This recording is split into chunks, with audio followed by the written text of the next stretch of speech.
What if the reason your relationships fail has nothing to do with love and everything to do with illusion? We live in a time where romantic love is idealized, and commercialized songs, movies, and social media sell us the dream of soulmates, perfect chemistry, and effortless connection. But behind closed doors, in the quiet moments of real life, things often fall apart. Not with a dramatic crash, but with a slow unraveling of communication, of intimacy, of trust. And the terrifying part, most people never understand why. They just blame the other person or themselves and move on to the next heartbreak. But Nietzsche, the same Nietzsche, known for saying God is dead, had a brutally honest view on why relationships fail, and it had nothing to do with love fading. According to him, most people are not ready for the truth about love because they are not ready for the truth about themselves. It is not a lack of love, he wrote, but a lack of friendship that makes unhappy marriages. And more deeply, it is a lack of inner strength, of self-honesty, of maturity, a personal development that makes us enter relationships for the wrong reasons, with the wrong expectations, and often with the wrong people.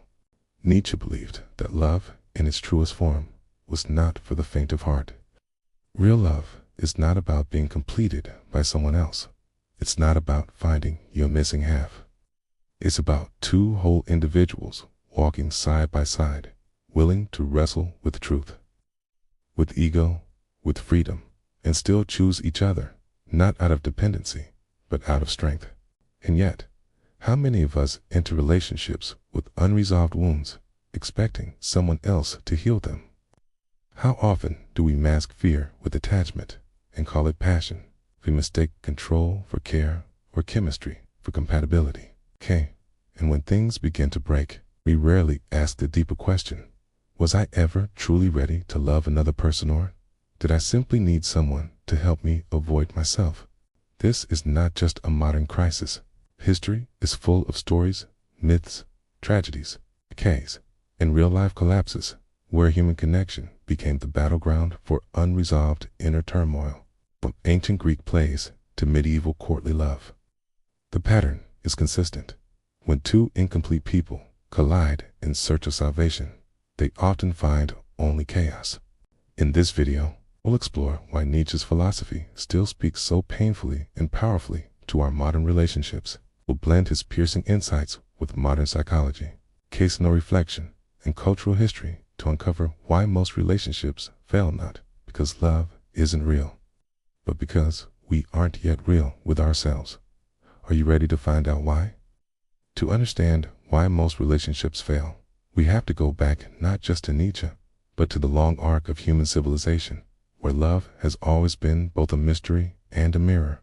In ancient times, relationships weren't built on the foundation of emotional fulfillment. In fact, for much of history, love was considered dangerous, irrational, unpredictable, even corrosive to duty and reason. The Greeks distinguished between eros, philia, and agape, understanding that not all forms of affection belong in the same space. Plato, for example, warned that eros could quickly become obsession, leading us not to truth, but to delusion. He believed that real love should elevate the soul, not enslave it. By contrast, during the Middle Ages, love was romanticized in a new way. The concept of courtly love emerged, ritualized, idealized form of love, where the beloved was placed on a pedestal, often unattainable, almost godlike. But this wasn't about partnership. It was about longing without fulfillment, yearning without reality. This fantasy-oriented model, which lingers even today in pop culture and fairy tales, teaches us to chase intensity over intimacy, perfection over presence. Fast forward to the Enlightenment and Industrial Age, and we see the rise of the individual. Relationships began to shift from arrangements of family or survival to something more emotionally driven. People wanted connection, meaning, partnership. But with this shift came new challenges. Suddenly, love wasn't just about survival or alliance. It became a way to find purpose, to escape loneliness, to validate the self. The pressure on love grew immense, and along with it, the potential for collapse. And then came Nietzsche. Friedrich Nietzsche looked at modern relationships with a kind of brutal X-ray vision. To him, most people enter love in a state of psychological immaturity. They don't love another person, they love what that person makes them feel. He argued that people fall in love not with others, but with their own projection, their own fantasy of who the other person is or should be. And the moment that illusion breaks, resentment follows. He observed that many people seek in love a refuge from life's meaninglessness, from the chaos of existence. They look for comfort, not growth, control, not freedom. But Nietzsche believed that the highest form of love, what he called the love of the free spirit, could only exist between two individuals who had each conquered themselves. People who didn't need each other, but chose each other despite that. To love is to be two and yet one, he wrote. A higher unity, born not of fusion, but of strength. This idea is echoed in other ancient philosophies. The Stoics, for instance, believed that true love arises when both partners are virtuous and emotionally self-governing. They warned against attachment that makes one lose their inner balance. Similarly, in Sufi mysticism, love was viewed as a force of purification of fire that burns the ego, not one that inflates it. Rumi once said, "Your task is not to seek for love, but merely to seek and find all the barriers within yourself that you have built against it." So we see a common thread. Relationships fail not because of love itself, but because of the unconscious baggage we bring into them. Because of the unmet needs, the unrealistic ideals, and the unresolved wounds we try to hide beneath affection. In modern times, with social media and dating apps fueling instant gratification, the problem has only intensified. Many people now believe relationships should be easy, frictionless, and constantly validating, but love has never been that. Love is a crucible, sacred space where the false self is challenged and sometimes shattered. To Nietzsche, centuries ahead of his time, dared to say what most people still cannot. Until you face yourself, you are not ready to face another. Modern psychology gives language to what Nietzsche intuited long ago. Most relationships are not destroyed by external forces, but by internal patterns, by unresolved trauma, emotional projection, and unconscious defense mechanisms. Carl Jung, a deep admirer and critic of Nietzsche, expanded on this idea. He believed that every relationship involves not just two people, but four, the conscious self and unconscious shadow of each partner. In other words, we're not just relating to who someone is, we're also reacting to their hidden wounds, our childhood fears, their parental imprints, and our unhealed stories. This explains why small arguments can feel volcanic, why people who once felt like soulmates suddenly feel like strangers, because what you're often fighting isn't just them, it's your own reflection. Psychologists call this projection, when we unconsciously assign parts of ourselves, our fears, hopes, desires, to someone else. This is why early-stage romance can feel intoxicating. You're not just seeing them, you're seeing the version of them that fills your emptiness. But as the relationship matures, reality pierces through the fantasy. The person reveals themselves as human, flawed, imperfect, different, and if we haven't developed the emotional tools to accept that, we panic. We either cling tighter or push them away. Another key concept is attachment theory, first developed by John Bowlby. It explains how our early relationships with caregivers shape how we bond later in life. Those with secure attachment can build trusting, balanced connections, but those with anxious or avoidant styles often swing between dependency and detachment, love bombing and ghosting. Nietzsche didn't have these terms, but he recognized the pattern. People who hadn't developed sovereignty of self could not love without collapsing into possession or withdrawal. And then there's the ego, that fragile sense of me we're constantly trying to protect. Many people use relationships not to connect, but to defend their ego. They want to be seen as desirable, right, needed, or superior. This isn't love, it's strategy. And eventually, it crumbles. Nietzsche believed that only individuals who had gone through a kind of inner revolution, what he called the death of God, or the collapse of external certainty, could approach love with true freedom. In modern terms, we might call this individuation, the lifelong process of becoming who you really are, beneath conditioning and fear. Real love, then, becomes a sacred arena where two people choose each other again and again, not to escape themselves, but to witness and elevate one another. Not to merge and lose identity, but to hold space for one another's becoming. But few of us are taught this. Most of us are taught that love should be easy. That conflict means failure. That discomfort is a red flag. So we flee, or we fight, or we shut down. But what if discomfort is the doorway to deeper love? What if the cracks in a relationship don't always mean it's broken, just that it's trying to grow? When we misunderstand love, the consequences ripple far beyond heartbreak. Failed relationships don't just leave emotional scars. They fracture identity, distort self-worth, and often entrench the very wounds we hoped love would heal. Many people, after a breakup, don't just lose a partner. They lose a version of themselves. The version that believed they were lovable, that they could be chosen, that they were finally enough. When relationships become the mirror through which we define our value, their collapse can feel like personal annihilation. It's no longer, we didn't work out. It becomes, I must not be worthy. And this is precisely the danger Nietzsche warned against, building the house of self on the shaky foundation of another.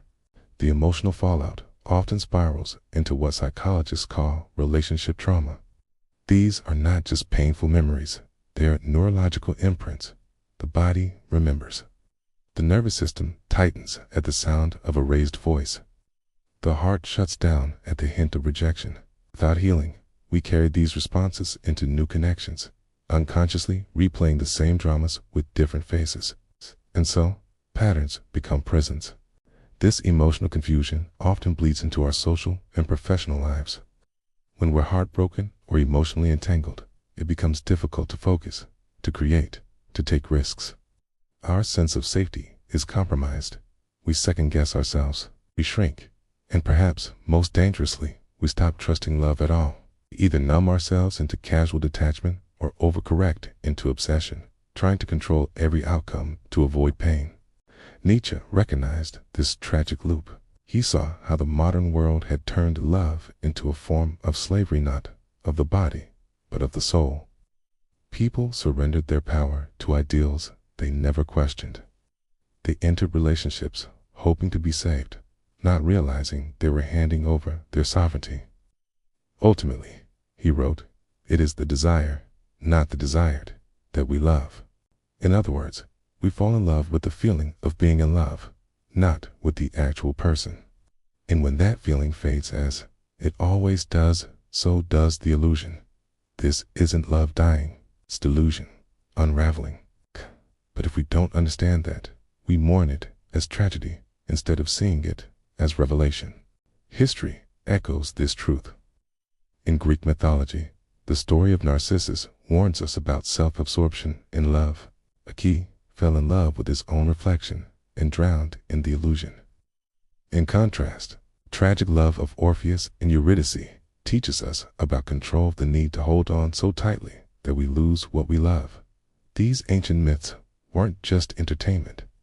They were emotional maps showing how love, when untethered from self-awareness, becomes a form of suffering. Modern society, with its curated images and romantic fantasies, has only added to the confusion. We swipe for perfection. We post our highlights. We ghost when things get real. In a culture that worships pleasure and ease, the hard, sacred work of love's self-confrontation. Emotional literacy, vulnerabilities often avoided, but avoiding the hard parts of love doesn't protect us, it just delays the consequences. And those consequences show up everywhere, in our loneliness, our depression, our burnout, our cynicism, We begin to believe that love itself is the problem. But the real problem is how poorly we prepare ourselves for it. Nietzsche would say, "Don't blame love. Blame the illusions you brought to it." So, how do we stop repeating the same cycles? How do we create relationships that don't just survive, but deepen, awaken, and empower us? According to both Nietzsche and modern psychology, the path begins not with changing others, but with becoming someone who no longer needs to be rescued by love. Start with radical self-honesty. Okay? Nietzsche believed that truth about ourselves is often too painful for the average person. So we lie to others, to ourselves. We wear masks of politeness, neediness, confidence, or charm, but masks cannot love, and they certainly cannot be loved. The first step to real connection is the courage to be seen, even if what we reveal is flawed, wounded, or in progress. Modern psychology mirrors this through the practice of shadow work, a concept Carl Jung developed. It involves identifying and integrating the parts of ourselves we repress or deny. Jealousy, anger, insecurity, neediness, these aren't signs of weakness. They're unhealed wounds asking for attention. When we bring them to light, they lose their power to sabotage our relationships from the shadows. From a practical perspective, journaling can be a powerful tool here. Before entering a relationship or even within one, ask yourself, why am I drawn to this person? What part of me do they validate or trigger? Okay? Am I seeking connection or avoiding loneliness? What am I expecting them to fix in me? These aren't easy questions, but love that doesn't go deep will always stay shallow and eventually dry up. Therapy, particularly cognitive behavioral therapy, can help reframe distorted beliefs about love and attachment. Many of us internalize damaging ideas growing up, that love must hurt to be real, that we must earn affection, that being alone equals failure. CBT challenges these core beliefs and replaces them with healthier, more empowering narratives. But Nietzsche also invites us to go beyond therapy to philosophy, into solitude, into silence. He once said, "He who cannot be alone will never understand what love is." Solitude is not loneliness, it's self-communion. It's the art of meeting yourself, your fears, your desires, your dreams, without flinching. It's only then can you meet another person without trying to use them to escape yourself. Spiritual traditions echo this. The Stoics practiced detachment from love, but from clinging. They believed in loving fully, while also remembering that nothing is guaranteed. Sufi mystics, like Rumi, taught that real love was a form of divine longing, a flame that burns away ego and delusion. These teachings aren't just poetic, they're profoundly practical. They teach us to love from fullness, not from hunger. On a daily level, begin cultivating emotional literacy. Learn to name your feelings before they explode, okay? Practice pausing before reacting. Learn the difference between a boundary and a wall. Say what you mean, not to provoke, but to connect. These are not grand gestures, but they build a foundation stronger than passion. They build trust. And finally, reframe what success in love looks like. It's not just staying together, it's growing together. It's knowing when to hold an and when to let go with grace. It's having the strength to walk away from what's toxic and the humility to repair what's worth keeping. Nietzsche didn't believe in fairy tales. He believed in becoming someone capable of truth, capable of strength, and therefore capable of real love.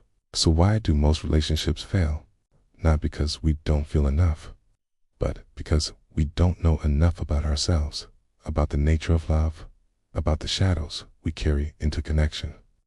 Most relationships fail not at the level of the heart, but at the level of the self. When we enter love, seeking healing from wounds we haven't yet faced, we place a burden on another that no one was ever meant to carry. Nietzsche, with his fierce commitment to truth, offered no soft comforts. He didn't believe love should save us. He believed it should challenge us. He believed it should demand our transformation. Not because love is cruel, but because anything less would be unworthy of the soul. He warned against the romantic ideal of merging, of becoming one. The best friend, he wrote, will probably acquire the best wife, because a good marriage is founded on the talent for friendship.